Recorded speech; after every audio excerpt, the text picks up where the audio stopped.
السلام علیکم ورحمۃ اللہ وبرکاتہ۔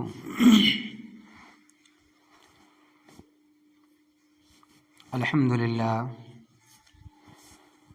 للہ رب العالمین والعاقبۃ للمتقین والصلاة والسلام علی رسولہ الکریم محمد وآلہ واصحابہ اجمعین، اما بعد۔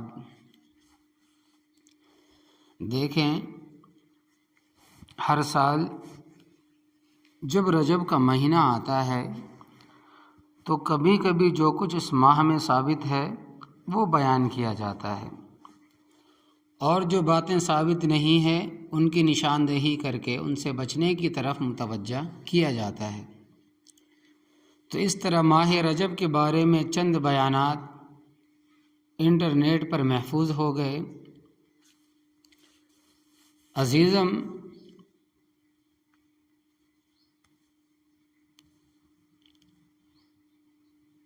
گاؤں والوں نے فرمائش کی کہ ماہ رجب کے بارے میں ہمارا کوئی رسالہ نہیں ہے، جیسا کہ شعبان، رمضان، شوال، بقرعید اور محرم کے بارے میں ہیں۔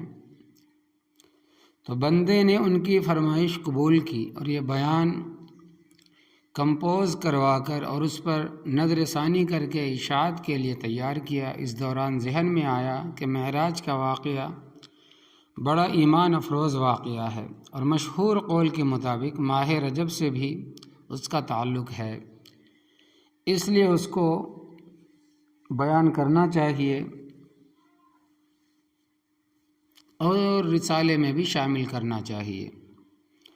عام طور پر تفصیل سے یہ واقعہ سیرت کی کتابوں یا سورہ اسراء کی تفاسیر میں ملتا ہے، اور تلاش کے بعد چند ایک رسالوں میں بھی ملا، مگر وہ آسان اور عام فہم نہیں تھا، یعنی آسان لفظوں میں سمجھنے کے لحاظ سے نہیں تھا اور پوری طرح جامع بھی نہ تھا۔ اس لیے دل چاہا کہ اس کو آسان انداز میں آپ لوگوں کے سامنے بیان کیا جائے، بتایا جائے، تاکہ عام مسلمانوں کے لیے اس کا پڑھنا سننا آسان ہو اور اس کو سن کر ایمان تازہ ہو اور نبی کریم صلی اللہ علیہ وسلم کی قدر ہو، جنہیں اللہ تبارک و تعالیٰ نے یہ اعزاز بخشا اور جو آپ کے آخری نبی ہونے اور نبی برحق ہونے کی دلیل ہے، اور تمام انبیاء کرام علیہ الصلاۃ والسلام اور ملائکہ عظام پر آپ کے فائق ہونے کا ثبوت ہے، اور ہم ان کے امتی ہے۔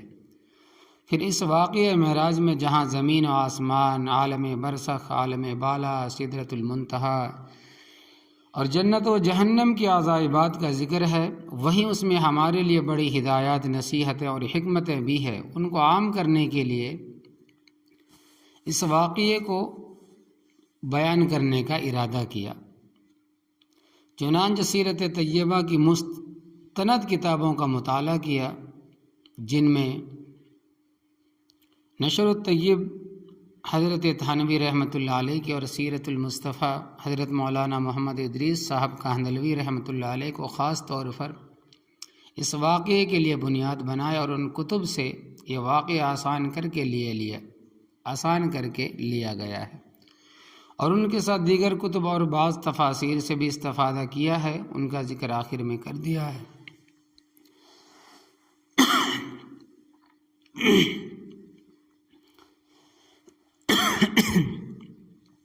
جس کتاب سے جو کچھ لیا ہے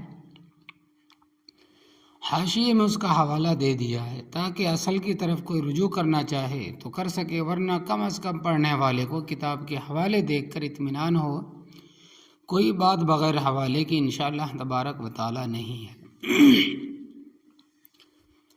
اللہ تبارک و تعالی محض اپنے فضل و کرم سے اس حقیر بندے کی اس کوشش کو قبول فرمائے اور سب مسلمانوں کے لیے ایمان تازہ ہونے کا ذریعہ بنائے، اور دل و جان سے نبی کریم صلی اللہ علیہ وسلم کی قدر کرنے اور آپ کی پیروی کرنے کی توفیق دیں، اور معراج کے واقعے میں ہمارے لیے جو ہدایت اور تعلیمات ہے ان پر عمل کرنے کی توفیق دیں۔ تو یہ تھا پیش لفظ۔ بسم اللہ الرحمن الرحیم۔ اما بعد، معراج کا اب سچا واقعہ۔ جب آن حضرت صلی اللہ علیہ وسلم کی عمر مبارک 51 سال 8 مہینے اور 20 دن ہوئی تو مشہور قول کے مطابق نبوت ملنے کے 12ویں سال رجب کے مہینے میں 27ویں شب بروز پیر نبی کریم صلی اللہ علیہ وسلم کو بیداری کی حالت میں روح مبارک اور جسم مبارک دونوں کے ساتھ معراج ہوئی۔ یہ سیرت المصطفیٰ سے یہ ایک عظیم الشان واقعہ ہے۔ دل چاہتا ہے کہ معراج کا سچا واقعہ اور پیارا واقعہ بیان کیا جائے اور ایمان تازہ کیا جائے، اور اس میں جو حکمتیں ہیں اور ہمارے لیے تعلیم، سبق و ہدایت ہیں انہیں حاصل کیا جائے۔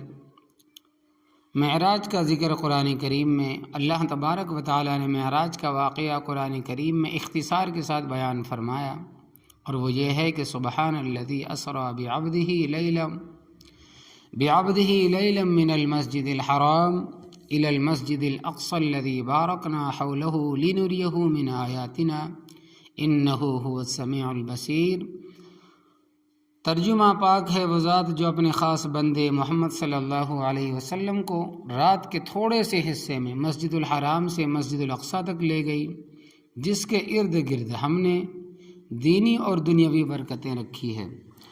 دینی برکت یہ ہے کہ وہاں پچھلے انبیاء کرام علیہ الصلاۃ والسلام کا قبلہ ہے اور وہاں بکثرت انبیاء کرام مدفون ہیں، اور دنیاوی برکت یہ ہے کہ وہاں کثرت سے چشمے، نہریں، باغات ہیں جن سے خوب پیداوار ہوتی ہے۔ غرض ہے کہ مسجد اقصی تک آپ کو اس واسطے لے جایا گیا تاکہ آپ کو آسمانوں کی سیر کرائیں اور وہاں کی خاص خاص نشانیاں آپ کو دکھلائیں۔ مثلاً مختصر سی مدت میں اس طویل مسافت کو طے کرنا، انبیاء علیہ الصلاۃ والسلام سے ملاقات کرنا، آسمانوں پر جانا اور بے شمار عجائبات دیکھنا۔ بلا شبہ اللہ تبارک و تعالیٰ بڑے سننے والے، بڑے دیکھنے والے ہیں۔ وہ جس کو چاہتے ہیں اپنی قدرت کی نشانیاں دکھلاتے ہیں۔ اس طرح انہوں نے معراج کے ذریعہ نبی کریم صلی اللہ علیہ وسلم کو اپنا خاص قرب عطا فرمایا اور آپ کو بڑی عزت بخشی جو اس طرح کسی اور کو نہ ملی۔ قرآن کریم میں مسجد الحرام سے مسجد الاقصی تک تشریف لے جانے کا صراحتاً ذکر ہے، اور وہاں سے آسمانوں پر تشریف لے جانا اور وہاں کے عجائبات کا دیکھنا صحیح احادیث سے ثابت ہے، جن کا خلاصہ انشاءاللہ تبارک و تعالیٰ آگے آئے گا۔ اسراء اور معراج کے معنی۔ علماء کرام کے نزدیک مسجد الحرام سے مسجد الاقصی تک جانے کو اسراء کہتے ہیں، اور مسجد الاقصی سے سدرۃ المنتہا تک جانے کو معراج کہتے ہیں۔ معراج کے واقعے میں نبی کریم صلی اللہ علیہ وسلم پہلے مسجد الحرام سے مسجد الاقصی تشریف لے گئے، پھر وہاں سے آسمانوں اور سدرۃ المنتہا بلکہ اس سے بھی اوپر اللہ جل شانہ کی بارگاہ میں حاضر ہوئے۔ تفصیل بھی آتی ہے۔ معراج سے پہلے 2 نمازیں فرض تھیں۔ معراج سے پہلے نبی کریم صلی اللہ علیہ وسلم پر صرف 2 نمازیں فرض تھیں، ایک دن کے شروع میں فجر کی نماز اور دوسرے دن کے آخر میں مغرب کی نماز۔ حضرت جبرائیل علیہ السلام کا تشریف لانا جب سورج اپنی روزانہ کی مسافت طے کر چکا اور دنیا والوں سے اوجھل ہو کر مغرب کے کنارے ڈوب گیا، تو نبی کریم صلی اللہ علیہ وسلم کا آسمانوں پر جلوہ افروز ہونے کا وقت آیا۔ اب شام کی نماز مغرب سے فارغ ہو کر مکہ مکرمہ میں اپنی چچا زاد بہن حضرت ام ہانی رضی اللہ تعالی عنہ کے گھر آرام فرما رہے تھے۔ نیم خوابی کی حالت تھی کہ یکایک گھر کی چھت پھٹی اور چھت سے حضرت جبرائیل امین علیہ السلام نیچے اترے۔ آپ کے ہمراہ اور بھی فرشتے تھے۔ سفر معراج کا پہلا مرحلہ، دل کا آپریشن۔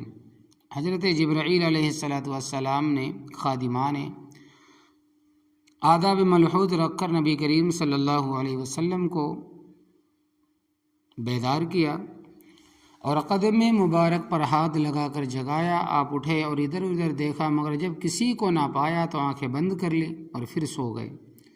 دوبارہ حضرت جبرائیل علیہ السلام نے جگایا اور حتیم میں لا کر سینہ مبارک کو چاک کیا اور قلب مبارک کو یعنی دل مبارک کو سونے کی ایک بڑی پلیٹ میں آب زمزم سے دھویا اور اس میں ایمان و حکمت اور تجلیات الہی بھر کر اس کے اصل مقام پر رکھ کر سینہ مبارک سی دیا، سینہ مبارک کو سی دیا اور درست کر دیا، اور دونوں شانوں کے درمیان یعنی دونوں کندھوں کے درمیان مہر نبوت لگائی۔ اور یہ جو فرماتے ہیں کہ جو سینے کو چاک کیا گیا، فرماتے ہیں کہ تقریباً وہ 4 مرتبہ سینے کو کھولا گیا۔ ایک مرتبہ بچپن میں جب آپ کی عمر مبارک تقریباً 4 سال کی تھی اور آپ حضرت حلیمہ سعدیہ رضی اللہ تعالی عنہا کے یہاں زیر پرورش تھے۔ دوسری بار شق صدر اس وقت ہوا جب آپ کی عمر مبارک 10 سال کی تھی۔ تیسری بار آپ کی بیست کے وقت سینہ مبارک چاک کیا گیا، اور چوتھی بار معراج کے وقت، تاکہ آپ کا قلب مبارک آسمانوں کی سیر کرنے اور تجلیات الہی اور آیات ربانی اور خدا ذوالجلال کی زیارت اور آپ کی بارگاہ میں عرض و مناجات کو برداشت کر سکے۔ تو یہ سیرت المصطفیٰ سے ہے۔ تو فرماتے ہیں کہ سینہ چاک کر دیا گیا، سی دیا گیا، سینے کو درست کر دیا گیا، اور دونوں شانوں کے درمیان، دونوں کندھوں کے درمیان مہر نبوت لگائی، جو آپ کے خاتم النبیین ہونے کی ظاہری علامت تھی، اور آسمانوں کی سیر کی آپ کو خوشخبری سنا کر اس لیے تیار کیا۔ سفر معراج کے لیے براق کی سواری، آپ کی سواری کے لیے جنت کا ایک جانور براق لایا گیا، جو سفید رنگ کا تھا، گدھے سے بڑا اور کھچر سے تھوڑا چھوٹا، اور وہ اتنا تیز رفتار تھا کہ جہاں اس کی نظر پڑتی تھی وہاں قدم رکھتا تھا، چنانچہ پلک جھپکنے میں وہ سینکڑوں میل کی مسافت طے کرتا تھا۔ بیٹھنے کے لیے زین کسی ہوئی تھی اور منہ میں لگام پڑی ہوئی تھی۔ جب آپ اس پر سوار ہوئے تو شوخی اور مستی کرنے لگا۔ جبرائیل امین نے کہا، اے براق، یہ تجھ کو کیا ہوا؟ آج تک تیری کمر پر نبی کریم صلی اللہ علیہ وسلم سے زیادہ کوئی مکرم اور محترم شخص سوار نہیں ہوا۔ یہ وہ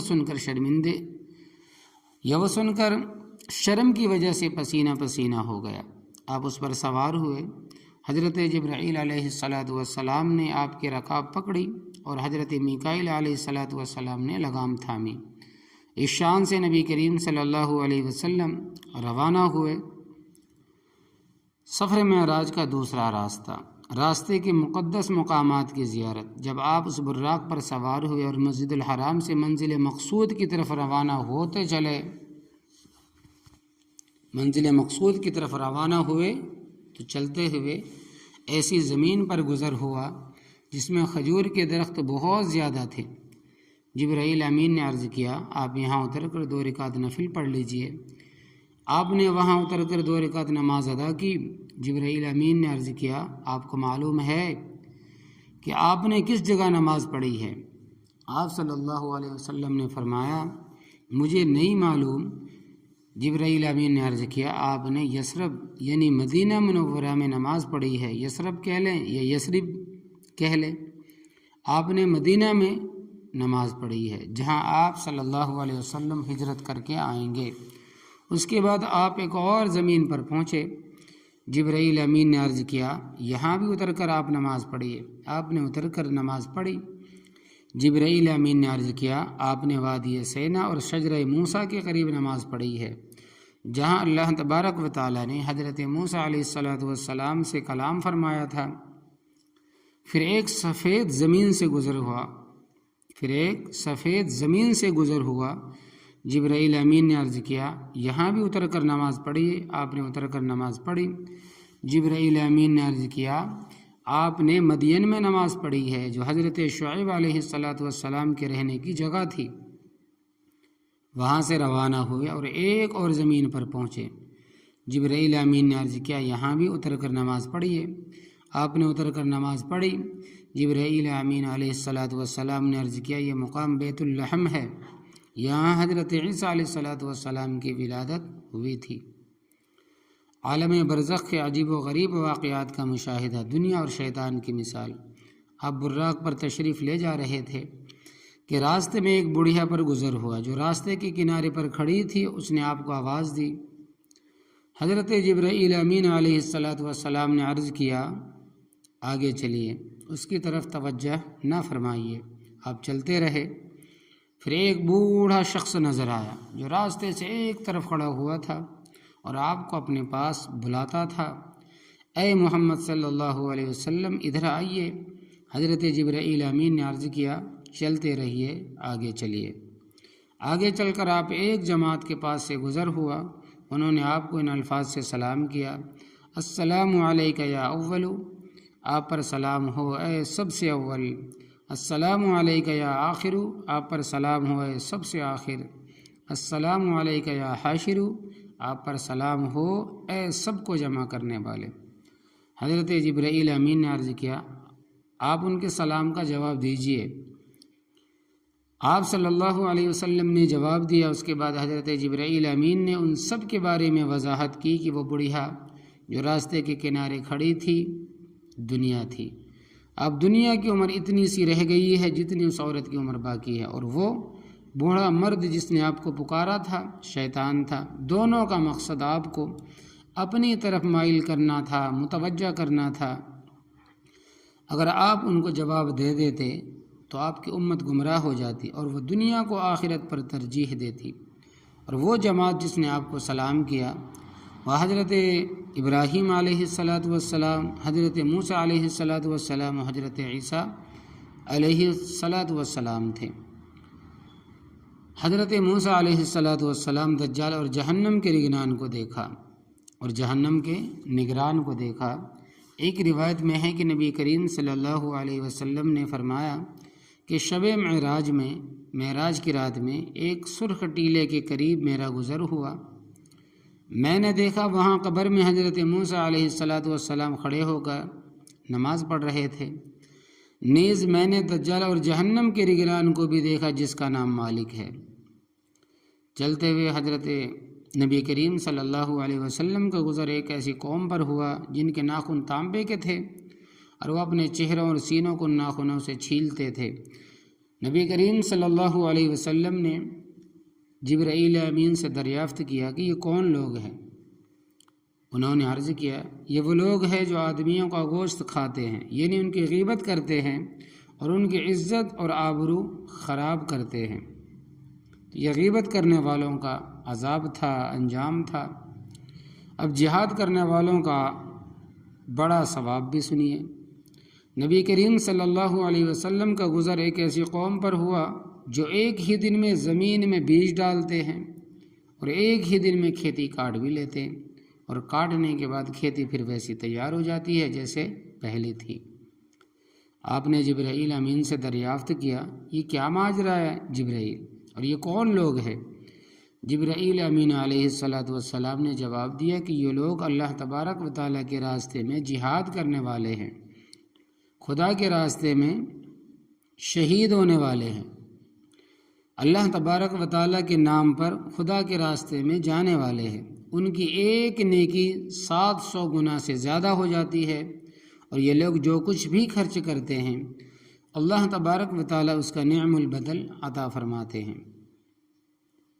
ایک روایت میں ہے کہ نبی کریم صلی اللہ علیہ وسلم نے فرمایا کہ حجامہ کے لیے چاند کی بہترین تاریخ ہے 17، 19 اور 21 ہے، اور فرمایا شب معراج میں فرشتوں کی جس جماعت کے پاس سے میں گزرا سب نے مجھ سے یہی کہا، اے محمد حجامہ ضرور کروائیں۔ فرض نماز نہ پڑھنے کا عذاب۔ چلتے ہوئے نبی کریم صلی اللہ علیہ وسلم کا گزر ایسے لوگوں پر ہوا، فرض نماز نہ پڑھنے کا عذاب بھی تو سنتے جائیں، جن کے سر پتھر سے پھوڑے جا رہے تھے اور کچلے جا رہے تھے، اور جب وہ کچلے جاتے تو پھر پہلی حالت پر صحیح ہو جاتے، اور پھر ان کے سر پھوڑے اور کچلے پھر دوبارہ جاتے، برابر ان کے ساتھ یہی معاملہ ہوتا رہا۔ آپ صلی اللہ علیہ وسلم نے پوچھا کہ اے جبرائیل امین یہ کون لوگ ہیں؟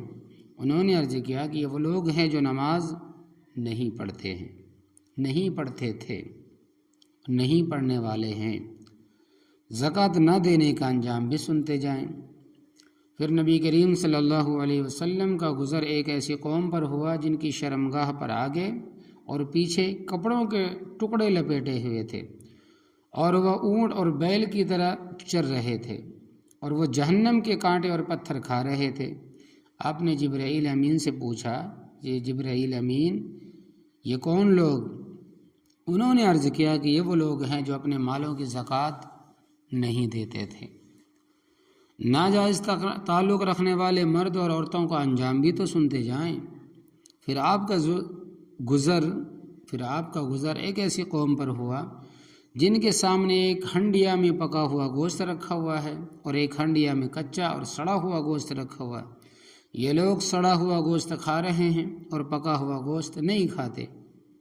آپ نے دریافت کیا کہ جبرائیل یہ کون لوگ؟ جبرائیل امین نے عرض کیا کہ آپ کی امت کے وہ لوگ ہیں جن کے نکاح میں حلال اور طیب بیوی موجود ہے، مگر وہ فاسقہ، فاجرہ، بدکار عورت کے پاس آئے اور اس کے ساتھ رات گزاری، یعنی کہ زنا کیا اور صبح تک اس کے ساتھ رہے اور اس کے ساتھ بدکاری وغیرہ کی۔ اسی طرح وہ عورت ہے جس کا حلال و طیب شوہر موجود ہے، مگر وہ اس کو چھوڑ کر کسی زانی بدکار مرد کے ساتھ رات گزارتی ہے، رات گزارتی ہے اور صبح تک اس کے ساتھ رہتی ہے اور اس سے پھر بدکاری بھی کرتی ہے، تو اس کا انجام یہ ہے۔ حقوق و امانت میں کوتاہی کا عذاب بھی تو سنتے جائیں۔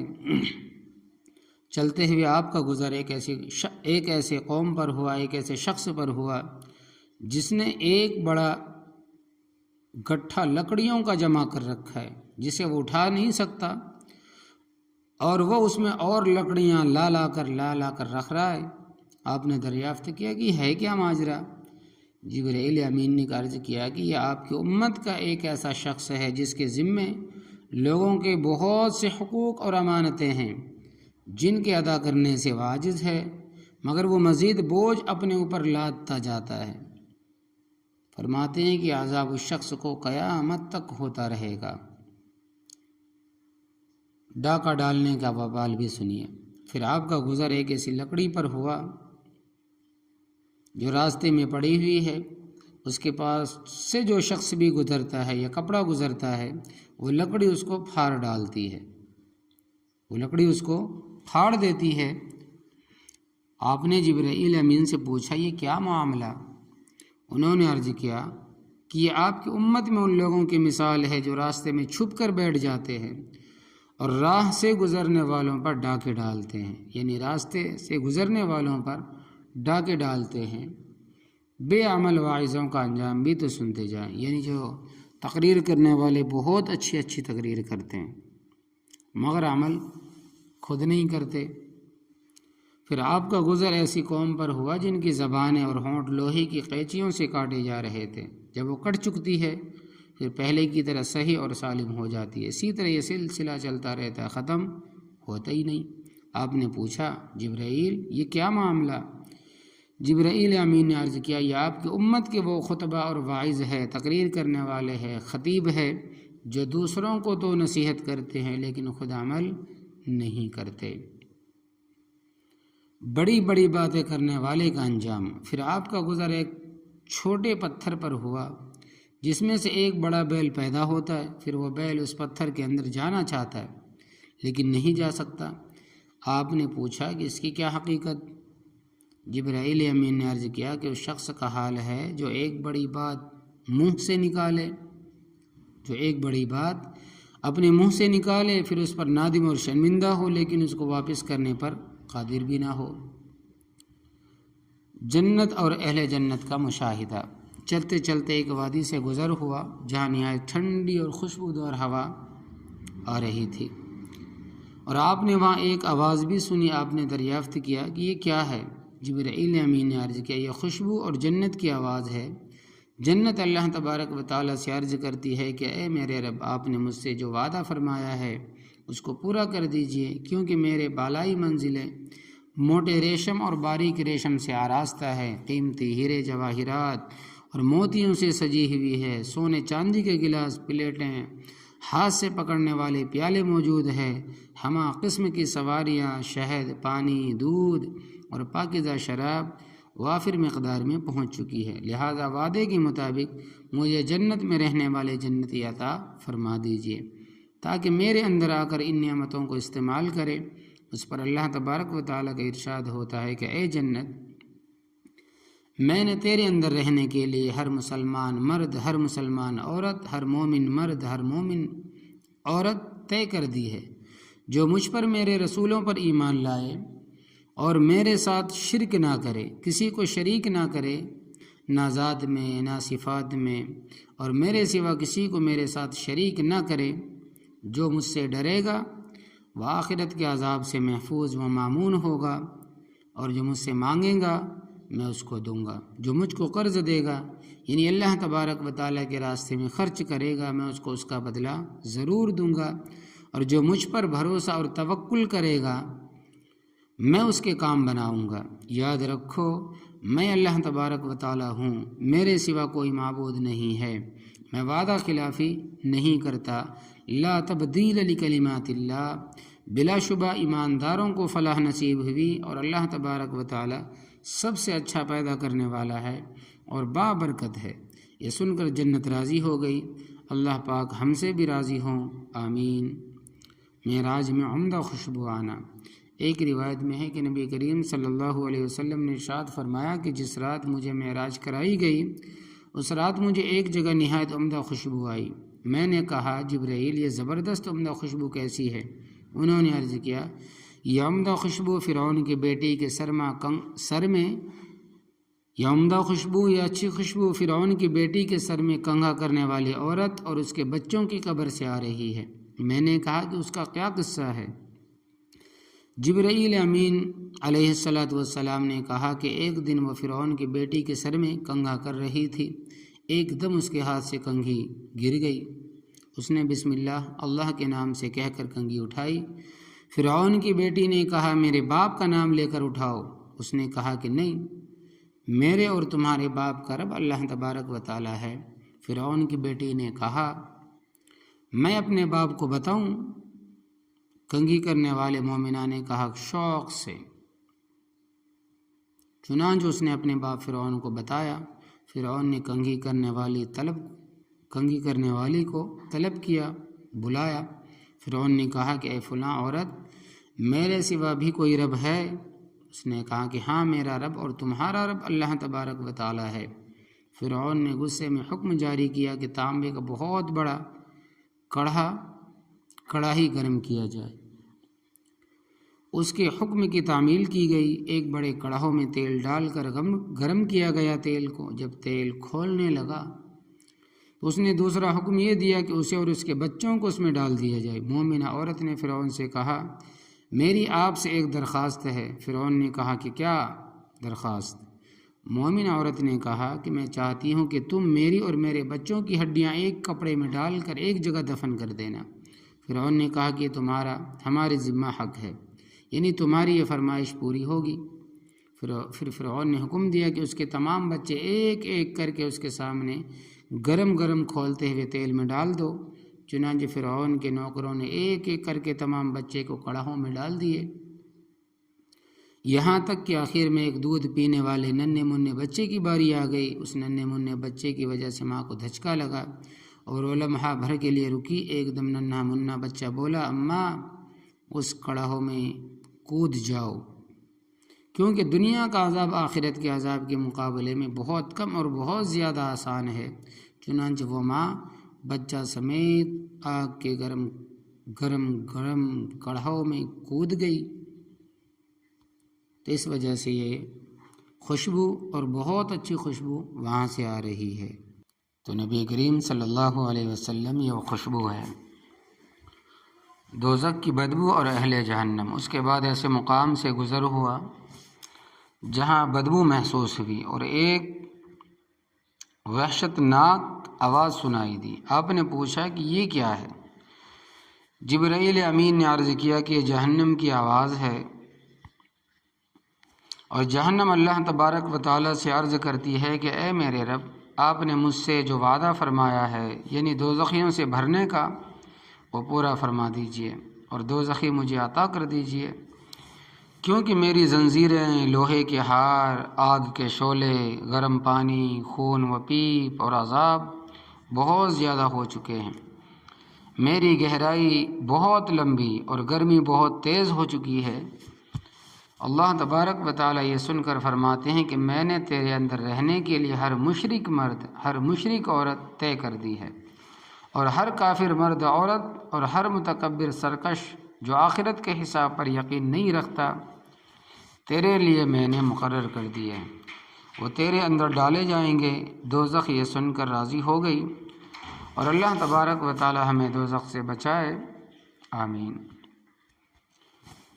یہودی، عیسائی اور دنیا کا بلانا۔ چلتے چلتے ایک مقام پر نبی کریم صلی اللہ علیہ وسلم کو دائیں طرف سے ایک پکارنے والے نے پکارا، میری طرف نظر فرمائیے، میں آپ سے کچھ دریافت کرنا چاہتا ہوں، مگر آپ نے اس کی بات کا جواب نہیں دیا۔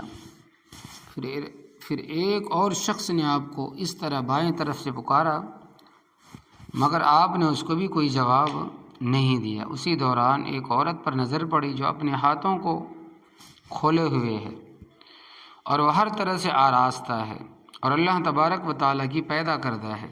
اس نے بھی کہا کہ اے محمد، میری طرف نظر اٹھائیے، میں آپ سے کچھ دریافت کروں گی، مگر آپ نے اس کی طرف بھی توجہ نہ فرمائی۔